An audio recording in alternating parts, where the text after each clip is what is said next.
You are listening to the Break Time Tech Talks podcast, a bite-sized tech podcast for busy developers, where we'll briefly cover technical topics, news snippets, and more in short time blocks. I'm your host, Jennifer Reif, an avid developer and problem solver with special interest in data, learning, and all things technology. This week has been a flurry of little tidbits and more work on some upcoming content. I can't wait to tell you about it, so let me fill you in. First up is that as I've explored both Spring AI and Langchain4j in the last few weeks, I've gotten a feel for how GraphRAG often works in Java ecosystems. You'll have some slight variations depending on the implementation and the framework and such that you choose, but these are just the general outline steps that I have found. First is that you will have some boilerplate. You'll typically connect to a database, you'll configure the LLM model, the vector store, the repository, or some sort of user interface, etc. Now, the configuration will slightly differ based on the framework that you choose. Some frameworks will require one particular configuration or another, and vice versa for others. An example of this is that Spring AI requires the initialize schema equals true or false, depending on the vector store that you pick. Some vector stores, this is not required at all. Other vector stores, it is required for you to specify whether the application initializes the schema or not. For Neo4j, which is the vector store that I choose and use all the time, this is a required configuration parameter. As long as you know it's there and know it's needed, it's not that big of a deal to provide it. Now, though, if I were to do Langchain4j, they don't require the initialize schema. In fact, that's not even a configuration there. But they do require the number of dimensions in your embedding, the embedding length, basically, how many floats are in the array. And this will change based on the model that you pick. For instance, one OpenAI model versus another OpenAI model versus Claude versus Olama or Llama or so many others. There's so many options out there. Your embedding length, the dimensions that are in that embedding are going to change. So you will have to specify that in a Langchain4j application. That is required. Then after you get done with all the boilerplate, you have a vector similarity search step.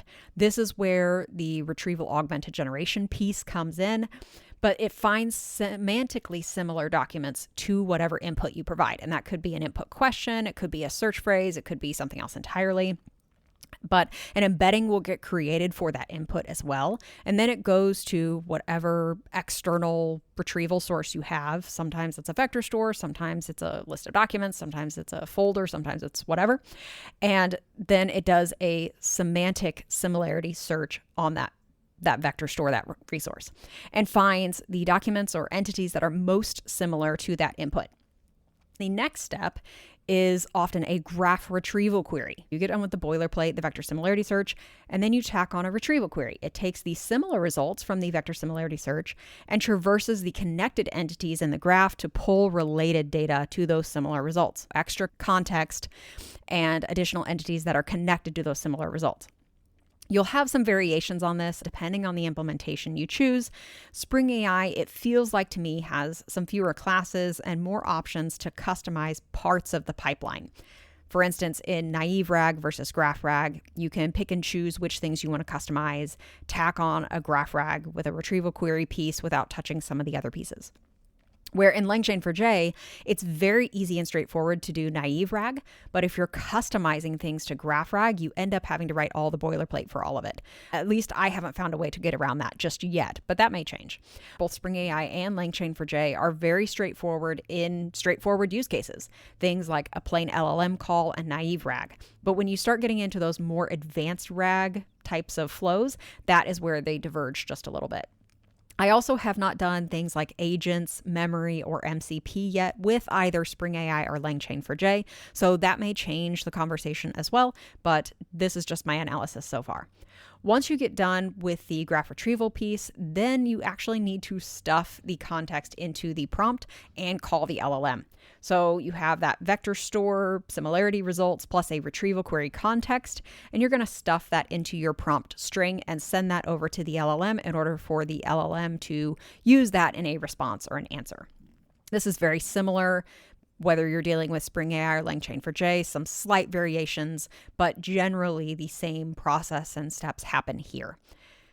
Now, that wraps up my summary on running GraphRAG in Java and the frameworks that I've touched and played with so far. However, this may change, and I'll have an update in a second that already things are changing out from underneath us as I record this. The next thing I've been working on is that we're updating and focusing on the Neo4j developer certification in June.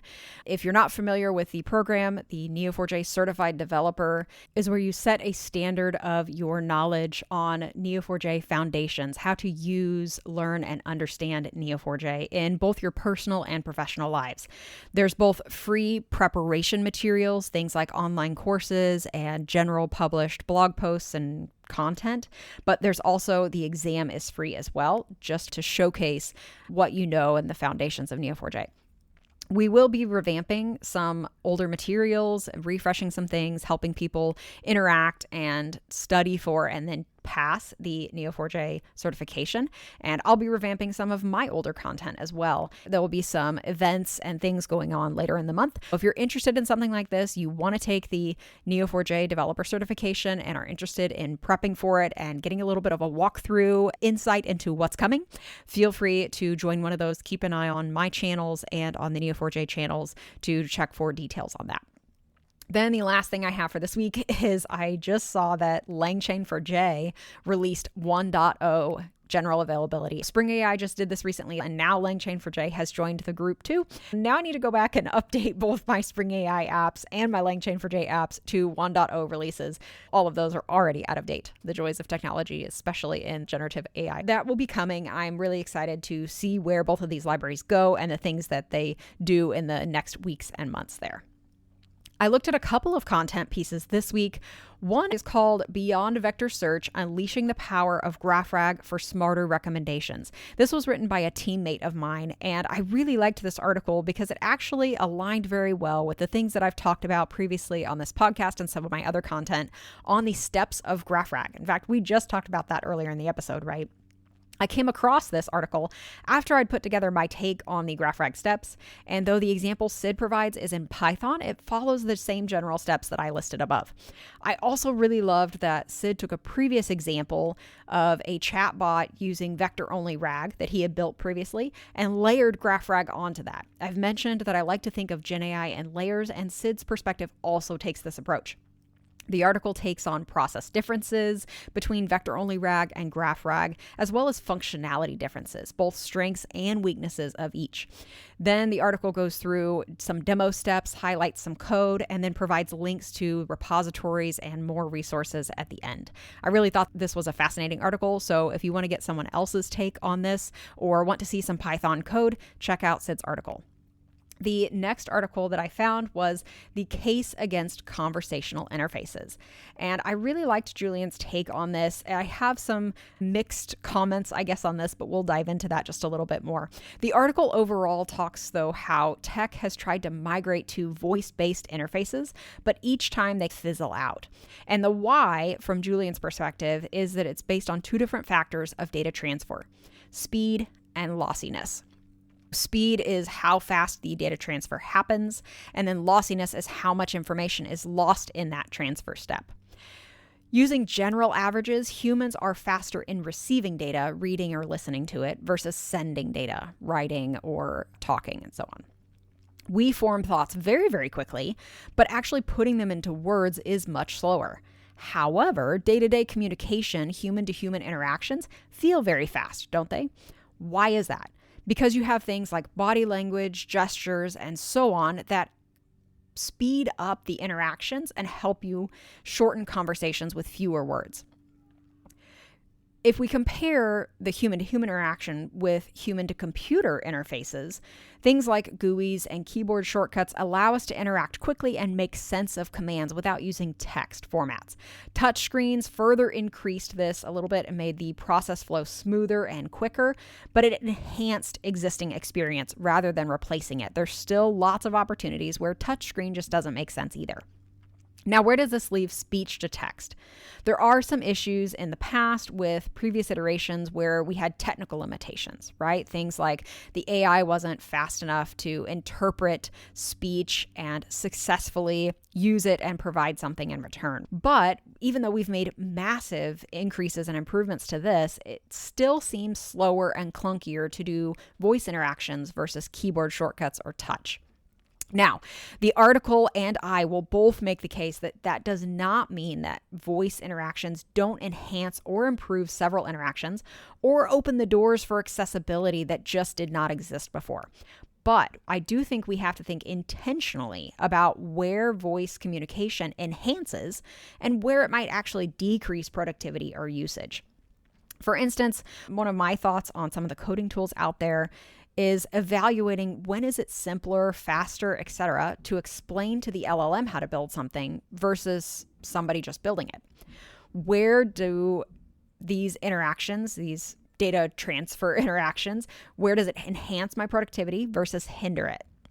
Where does it make sense to implement voice-based interfaces or applications versus other interaction mechanisms? I find this study really fascinating and always love an article that encourages me to be intentional about building tools and the decisions that I make going into them. What I loved is that it was thought-provoking. It was a bit negative towards voice-based interfaces, but the article still made some good points. And while I think that voice interfaces are so important to have and we should invest to improve them, I do think we should evaluate which interface type is most powerful in a particular use case and not implement any single interaction method across the board, especially for the reason of it just being shiny and new. This week, I enjoyed getting some more perspectives on how GraphRAG works throughout the Java ecosystem and trying to keep up with the latest developments in AI with a now 1.0 release of Langchain4j to add to the mix. I'm also updating materials to help developers take and pass the Neo4j developer certification. I read 2 articles, one that clarified vector RAG versus GraphRAG, and the other took a thoughtful look at conversational interfaces of the past and present. As always, thanks for listening and happy coding.